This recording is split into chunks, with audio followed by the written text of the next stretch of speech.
한덕수 총리도 윤종원 국무조정실장 내정을 했다가 백기를 들었습니다만은 민주당에도 또 백기를 들어가지고 투항하신 분이 한 분 계세요. 예. 박지원 공동 비대위원장 지난 21일인가요? 기자회견을 아주 기운차게 했죠. 예. 해가지고 지금 같은 팬덤 정치보다는 이제 대중 정치로 지향해야겠다. 예. 그리고 100번이든 1000번이든 사과를 할 때니 기회를 한번 달라. 내가 민주당을 고치겠습니다. 26 먹은 비대위원장이 아무런 지분도 없는 사람이 어떻게 고치겠다는 거지. 저는 처음부터 코웃음을 쳤습니다만 거기에 이제 가장 지금 민주당의 실세들의 코터를 뽑은 게 586 운동권 퇴진론 아닙니까? 용퇴해라. 그거 주장했다가 지금 엄청나게 뭐라 그럴까 꿇어앉히기를 당했다고 해야 할까 꿀밤을 맞았다고 해야 할까 그런 상황 아닙니까? 이게 이제 이제 당내 이제 지분도 없이 사실은 이제 당내 최대 이제 그 세력에 대해서 이렇게 물러나라 했다가 이제 집단적으로 비판을 당하는 거 좀 지도부한테 어떻게 보면 집단 린치를 당한 겁니다. 이것은 한동훈 장관이 쓴 겁니다. 린치라고. 여기 보면은 내용을 잠깐 여기 보면요. 그 24일 날 이제 긴급 기자회견을 해가지고 24일이네. 21일이야. 내로남불 행태를 사과하고 이제 근데 말은 틀린 게 아니에요. 사실은. 다 옳은 말이죠. 다 옳은 말 했어요. 옳은 말 했는데. 정말 옳은 거 말했어요. 근데 여기가 이제 지금 큰 흐름 속에서는 사실 이제 이재명 지금 이제 총괄 선대위원장이죠. 당 고문이고 거기하고 이제 어떤 당내 권력 다툼 이런 거하고도 관계 흐름 속에서 이제 이런 일이 이제 있었던 것으로 보이는데 비난을 했는데 이게 지금 86세대들 반발이 말이죠. 윤호중 비대위원장, 박홍근 원내대표, 김민석 의원이 25일 회의를 했는데 거기서 이제 이제 비대위원장, 공동 비대위원장은 책상을 그냥 콱 치고 이게 지도부냐 이렇게 하고 회의실 나가버렸어요. 그리고 박 원내대표는 이제 당신 개인 자격으로 있는 자리가 아니다 이렇게 불만 표시했고요. 그러니까 이제 이제 비대위원장 박지원 씨는 이러려면 왜 내를 뽑았냐 이렇게 또 이렇게 항의하고 했지만 우상호 의원, 김민석 의원 이런 데서 전부 그냥 이 사람 한 사람을 무력화시킨 거죠, 사실은. 아니, 그러니까, 이 박지원 비대위원장, 정말 틀린 말을 한 것은 하나도 없습니다. 저 민주당이 박지원 비대위원장이 했던 대로 해야 민주당이 살아나는 거고, 민주당한테는 아주 뼈 때리는 얘기를 했어요. 그리고 박지원은 어떻게 보면은 이재명이가 지난 대선 때 자기 여성표 2030 젊은 여성표를 끌어오기 위해서 지명해갖고 비대위원장 시켜준 거 아닙니까? 그러나 이 586 세력이라는 게 민주당 내에서는 이제는 완전 기득권화 되어 있는 거 아닙니까? 이번에 17명의 광역단체장 중에 586이 9명이고 의원 64%가 586입니다. 이 586 세력이 그동안 사실은 이 사람들은 민주화 운동을 했다기보다는 어떻게 보면 종북, 반일, 반미 그런 운동을 한 거 아닙니까? 그거 몇 번 해먹은 거 가지고 30년을 지금 해먹고 있는 거예요. 완전히 웬만한 사람들이 이제 다 3, 4선 해먹었다 이 말이에요. 그러니까 사실은 물갈이가 돼야 하는데 이번에 박 비대위원장이 어떻게 보면은 정치적 경험이 전혀 일천하다기보다는 없는 거죠. 이 정치적으로 보면은 적절한 시점에 얘기를 한 것은 아니죠. 타이밍이란 게 맞이하는 것 아니겠습니까? 아니 6월 1일 지방선거를 코앞에 두고 우선 당장에 지도부 대부분이 다 586인데 당신들 물러나라고 하면은 이게 누가 보더라도 내부 총질 아니냐. 그러면 박지원 혼자 얘기를 했겠느냐. 누가 뒤에서 들쑤신 사람이 있었을 거 아니냐.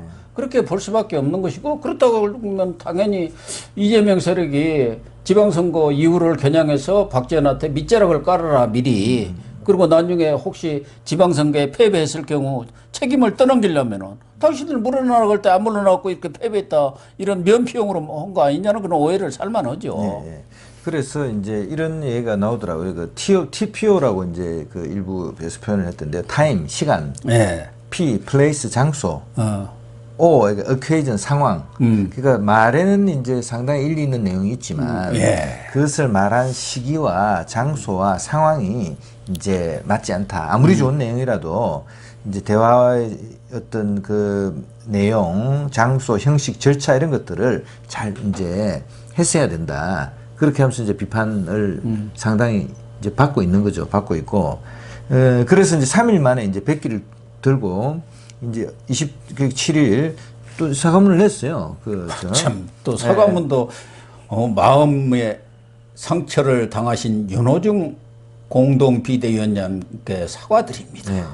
뭐 이렇게 참 반성문 쓴 거 아닙니까? 반성문 썼어요. 예. 당 지도부와 충분히 상의하지 못하고 기자회견했다. 더 노력하겠다. 그리고 이제 8.6 용태론에 대해서도 다 물러가는 게 아니고 지방선거에 출마한 후보들은 사퇴하는 주장도 아니다. 그렇지만 이제 새 시대의 흐름과 국민의 요구에 부응하지 못하는 586은 물러나고 남아있는 586도 역할이 달라져야 한다는 뜻이다. 이렇게 이제 해명을 했습니다. 해명을 했는데 이게 이제 그래서 잘 다시 또 봉합하고 결국 이게 이제 지방선거를 앞두고 여하간 하여간 이 지방선거를 놓고 벌어지는 어떤 헤게모니 다툼이잖아요. 그렇죠. 그래서 일단 이제 봉합이 되고 지금 뭐 며칠 안 남았으니까 다시 또 선거에 올인하겠구나 이렇게 생각을 했는데 또 이제 여기서 이제 서로 이제 지금 뭐 갈등이 빚어져 가지고 롤러코스터식으로 그냥 올라갔다 내려갔다 그냥 그러고 있는 그런 그러니까 제가 볼 때는 박지원 비대위원장의 개인적인 뭐 생각이 전혀 없지는 않겠지만 그 뒤에 누군가가 작용한다고 볼 수밖에 없는 게 엊그저께까지 그 24일 날 기자회견할 때만 하더라도 강성 지지층 그런 사람들의 문자 폭탄이라든가 그런 외압에 절대 굴복해서는 안 된다고 아주 강하게 이 얘기를 했지 않습니까? 그런데 윤호중 또 비대위원장이 박지원 비대위원장이 무슨 공동 이렇게 당 쇄신문을 발표하자고 했는데 그걸 거부했다고 하면서 폭로를 하니까 아니 박지원 위원장이 혁신위원장을 요구했다. 이렇게 또 얘기를 해버린 거야. 그러면은 이 박지원 위원장이 그동안 비대위원장 해보니까 이게 어마어마한 권력이 돼버리니까 몇 달 하고 나서 완전히 기득권 뺨치는 이런 정치권이 돼버린 거 아닌가.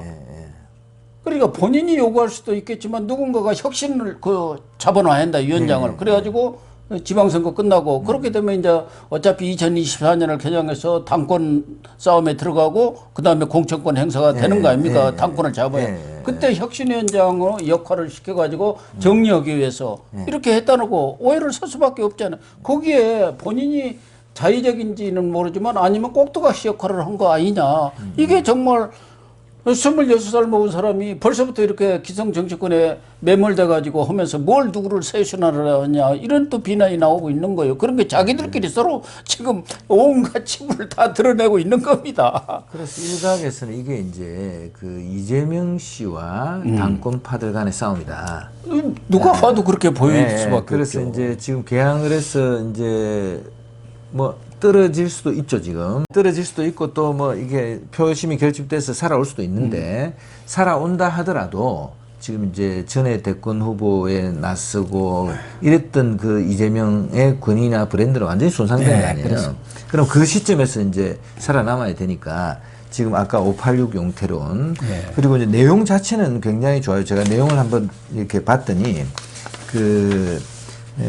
지금 일단 저 국민의힘당 얘기를 좀 했어요. 이준석을 당대표로 뽑았다. 이제 박지원 씨 얘기입니다. 그래서 이거는 이제 그 젊은 사람으로 세대교체. 지금 세대교체 얘기를 하는 거예요. 그럼 586 다 나가라는 소리거든요. 그 얘기죠.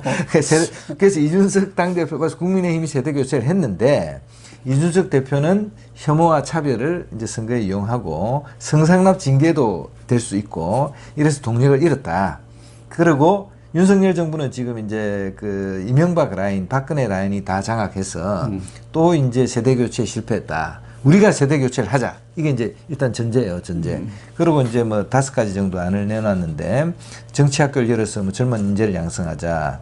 엄격한 민주당. 그래서 뭐 성비위 같은 거 나오면은 확실하게 처벌하자. 그 다음에 약속, 공약 맨날 내놓고 안 지키는 거 이제 공약 지키자.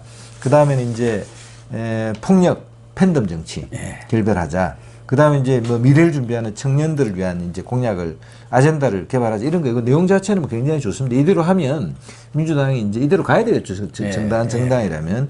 근데 이게 이제 그 아까도 얘기했지만 타이밍과 시점과 또 그 어떤 배후와 이런 것들 이제 의심을 받고 있는 그런 상황입니다. 그래서 이 5가지 항목을 담아 가지고 아까 공동 유세문을 인천에서 이제 발표하자 했는데 이걸 놓고 이제 윤호중 대표하고 서로 막 협의를 하다가 잘 안 된 것 같아요.